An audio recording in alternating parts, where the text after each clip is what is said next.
अस्सलाम वालेकुम व्यूअर्स, आज हम आए हैं एक बड़े ज़बरदस्त बाग में जहां हाई डेंसिटी मैंगो फार्मिंग की जा रही है और आज हम इसके बारे में तफसील से जानेंगे कैसे एक आम farmer high density mango farming करके 1 एकड़ से 4 एकड़ के बराबर मुनाफा हासिल कर सकता है। और ये बड़ा ही ज़बरदस्त कारोबार है, बड़ा ही इसकी प्रोजेक्शन भी बहुत अच्छी है। किस मौसम में लगाया जा सकता है, किस इलाके में लगाया जा सकता है, को जिस फार्म पर आए हुए वो कब से फार्मिंग कर रहे हैं, क्या ये कामयाब कारोबार है, क्या उन्होंने इससे मुनाफा कमाया। आज हम वो सारे सवाल करेंगे जो आपके जहनों में है और ये क्लियर करेंगे कि अगर हम दूसरी चीज़ों की तरह जैसे कि अमरूद की हाई डेंसिटी फार्मिंग की जाती है, ऑरेंजेस की जाती है, क्या आम की भी हाई डेंसिटी फार्मिंग करके इसको उगा कर इसके पौधे से इतना फल लिया जा सकता है कि हम 1 एकड़ से 4 एकड़ के बराबर मुनाफा ले सके। तो सबसे पहले हम बाग देखते हैं और फिर हम फार्मर से इंटरव्यू करेंगे, उनसे बेसिक सवाल पूछेंगे कि कैसे उन्होंने स्टार्ट किया और वो किस स्टेज पर अब मौजूद।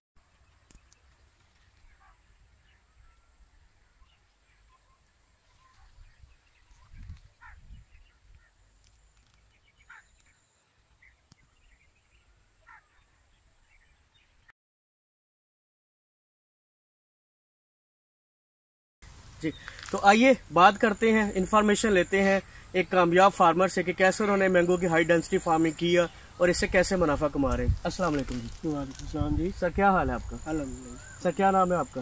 मेरा नाम एहसान डोगर है। सर कब से फार्मिंग कर रहे हैं, एग्रीकल्चर से रिलेटेड कब से काम कर रहे हैं आप? एग्रीकल्चर से तो रिलेटेड 10-12 साल हो गए हैं। सही। मैंगो फार्मिंग को भी तकरीबन कह सकते हैं कि स्टार्ट में नहीं, इतने साल ही हो गए हैं, 10-12 साल। सही। ये जो आप पौधे देख रहे हैं ये इनकी एज तकरीबन 7-8 साल की तो है। 7-8 साल की है? जी जी। सर ये फार्म किस जगह पर लोकेटेड है आपका?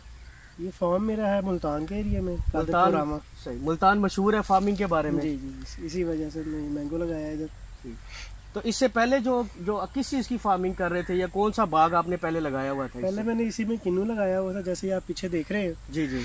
किन्नू के अंदर ही मैंने फिर ये आम लगा दिया 18x18 पे, इसको हाई डेंसिटी मतलब बोलते हैं। सही।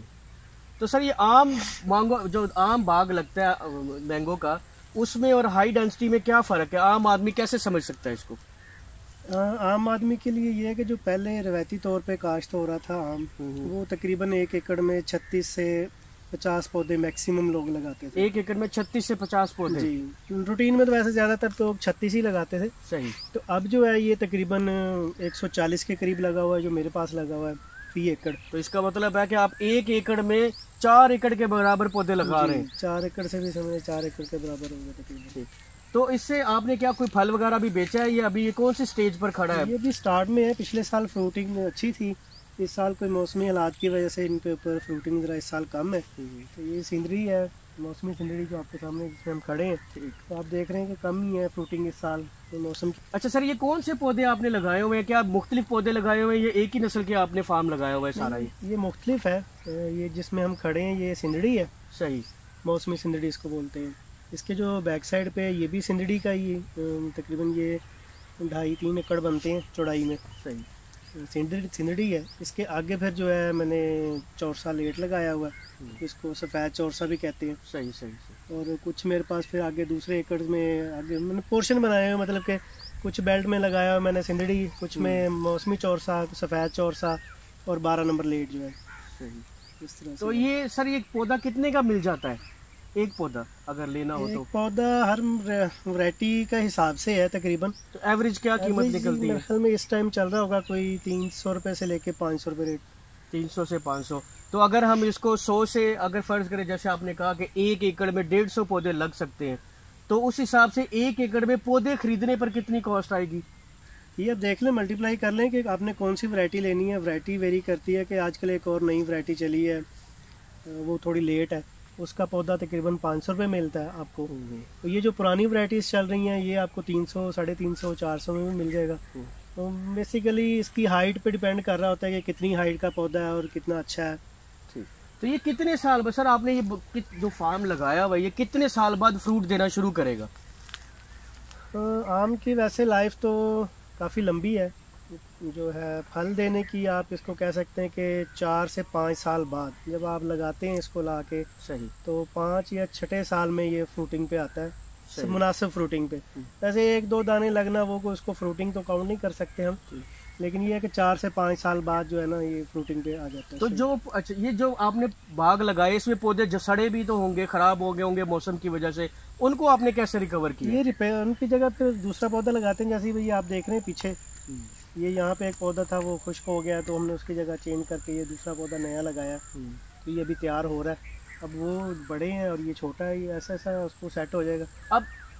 अब ये जो 5 साल का अरसा है, आम जो छोटा किसान है वो तो इसको नहीं बर्दाश्त कर सकेगा। अगर वो मैंगो की हाई डेंसिटी फार्मिंग भी करता है तो क्या इतनी जगह बचती है कि उसमें कोई दूसरी फसल लगाई जा सके? ये देख रहे हैं ना आप, मैंने 18 बाय 18 पे लगाया, आप इससे कम पे भी लगा सकते हैं, मतलब आप 14 फुट पे लगा सकते हैं इसको सही वैरायटी के हिसाब से। अब ये सिंदड़ी है, इसकी इतनी ज्यादा हाइट नहीं होती। अब ये आप मुनासिब पौधा देख देख रहे हैं, मुनासिब है। ये जो सामने और इसके दरमियान काफी सारा गैप है, मतलब इसमें फसल अभी भी 5-7 साल 8 साल तक आराम से हो सकती है। काश्त के लिए फसल आप चारा काश्त करें जानवरों के लिए जो भी है, बकाया इसमें गंदम वगैरह नहीं लगानी चाहिए, वो नुकसान करती है। बरसीन हम आप देख रहे हैं, बरसीन बेहतरीन खड़ी है पूरी। तो इसका मतलब कि मैंगो की हाई डेंसिटी की फार्मिंग में हम गंदम वगैरह नहीं लगा सकते, उससे पौधे को नुकसान पहुंचता है। बाकी आप कोई भी फसल लगा सकते हैं रूटीन में, पौधे भी चलते रहेंगे और आप फसल भी बीज सकते हैं इसमें। अच्छा, कुछ लोग सर ऐसा करते हैं कि इसमें किन्नुओं का बाग भी साथ में लगा देते हैं, उसका सर क्या फार्मूला है? इसमें पहले मेरा किन्नू ही लगा हुआ था 18 बाय 18 पे, उसके दरमियान में सेंटर में जिसको हम चौकड़ा बोलते हैं, चौक में मैंने फिर ये आम के पौधे लगा दिए। तो उससे ये हुआ कि बाग घना हो जाता है, कुछ अरसे बाद 3-4 साल बाद आप किन्नू को ख़त्म कर दें आहिस्ता आहिस्ता, और जो आपका मैंगो पीछे तैयार हो जाएगा। अच्छा, इसका मतलब सर ये हुआ कि अगर आपके पास पहले से कोई बाग मौजूद है तो उसको फौरन से उखाड़ के ना फेंकें, बल्कि उसके दरमियान में इस सेटिंग के साथ आम भी लगा दें कि आप दोनों, एक तरफ आपका आम चलता रहेगा, दूसरा तरफ अगर आपने मैंगो उसका ऑरेंजेस का लगाया हुआ तो आप उससे फल भी लेते रहे। जैसे ही पौधा बड़ा होता है आप वो उसको निकाल देते हैं और आपका फल देने के लिए 2 साल बाद तैयार होता है। उसी दौरान आप जैसे ये फसल लगी हुई है, आप ये फसल भी लगा सकते हैं, अपने जानवरों का रोजमर्रा का जो चारा है वो भी इससे पूरा कर सकते हैं। तो तकरीबन ये सर ये टोटल कॉस्ट कितनी आती है सारे अखराजात मिलाकर पर एकड़ में? इसमें इतनी कॉस्ट का इतना मैटर नहीं है, सिर्फ यही है मौसमी स्प्रे वगैरह 1-2 हो जाएं और खाद वगैरह का। इसमें कॉस्ट बेसिकली आती है कि इसके ऊपर निगरानी के लिए आपका कोई बंदा एक परमानेंट मौजूद हो जो इसकी काट छांट करता रहे, उसकी गोडी चौकी का ख्याल करे, इसको पानी टाइम पे देता रहे। इसका मतलब ये है कि हाई डेंसिटी की फार्मिंग में एक माली का होना, एक माली का किरदार बहुत जरूरी है जो पूरे बाग की देखभाल करेगा और आपके लिए फायदा बनाएगा। तो वही होना जरूरी है, ज्यादा बकाया इसके ऊपर इतना खर्चा नहीं है, सिर्फ इसकी केयर है कि इसकी सर्दी से बचाना पड़ता है इसको। तो वो जो हमारी कॉस्ट आती है हाई डेंसिटी मैंगो फार्मिंग में, वो जो अगर हम उसमें फसल लगाकर कोई फार्मर बेच भी दे तो वो उसका साल का खर्चा तो निकल आएगा उसमें से। देखिए अब इसमें बरसीन लगा हुआ है तो पौधे कितनी की जगह ले रहे हैं बरसीन के हिसाब से, तो मेरे ख्याल में 20% कमी आई होगी ज़्यादा से ज़्यादा फसल में। सही। अच्छा सर, इस फसल के दरमियान में क्या रोड ग्रास भी लगाया जा सकता है?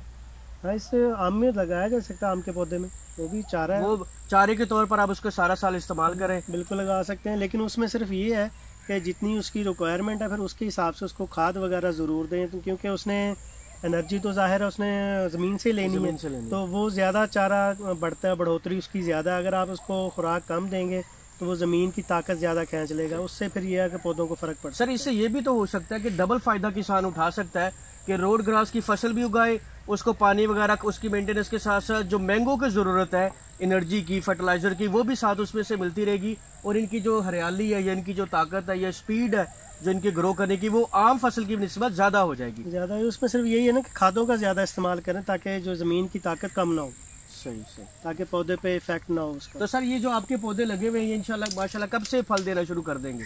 ये हम पिछले साल भी फल दे रहे थे, इस साल भी कुछ पौधे हैं जो नहीं फल दे रहे हैं। इस वैरायटी में फल नहीं आया, दूसरी वैरायटी मेरे पास है जो लेट वैरायटी जितनी भी है, जिसमें सफ़ेद चौरसा है और 12 नंबर लटोर है, वो सारी फ्रूटिंग पे है, वो अच्छी फ्रूटिंग पे है, वो आप देख सकते हैं। ये सिर्फ वैरायटी जो मौसमी वैरायटीज़ है ना, जिसमें मौसमी चौरसा हो गया, सिंदड़ी हो गया, ये थोड़ा इस साल इफेक्ट हुए हैं, कोई सर्दी ज़्यादा पड़ी है, मौसम नहीं बने अभी तक। आज आप देख लें कि अप्रैल कितनी क्या तारीख होगी और मौसम के हालात देख लें, गर्मी है ही नहीं, इस वजह से इसका जो है ना फ्रूट डिस्टर्ब हो गया। बाकी वैरायटियाँ, अब ये वैरायटी एक लगी हुई है मेरे पास, ये लंगड़ा है, सही, उसको देखें उसके ऊपर कितनी फ्रूटिंग है, वो वैरायटी से इफेक्ट नहीं हुई। उम्मीद है आपको बहुत अच्छी इन्फॉर्मेशन मिली होगी। अगर आपका कोई सवाल बाकी है तो आप हमसे कमेंट सेक्शन में पूछ सकते हैं, हम पूरी कोशिश करेंगे आपको उसकी पूरी इन्फॉर्मेशन देने की। दूसरा, आप शायद कंफ्यूज हो कि कौन सी नस्ल या पौधे की कौन सी इकसाम आप काश्त कर सकते हैं, उसके बारे में हम आपके लिए अलग से वीडियो लाएंगे कि पाकिस्तान में, पंजाब में कौन सा आम का दरख्त कौन सा आप लगा सकते हैं, हाई डेंसिटी में कितनी इकसाम यूज की जा सकती हैं, कौन सी किस्म अच्छी है जो जल्दी ग्रो करेगी, फल अच्छा होगा, मार्केट में उसका रेट भी अच्छा लगेगा। मिलते हैं इंशाल्लाह आपसे नेक्स्ट वीडियो में एक बहुत जबरदस्त इन्फॉर्मेशन के साथ। तब तक के लिए इजाजत दीजिए। वस्सलाम।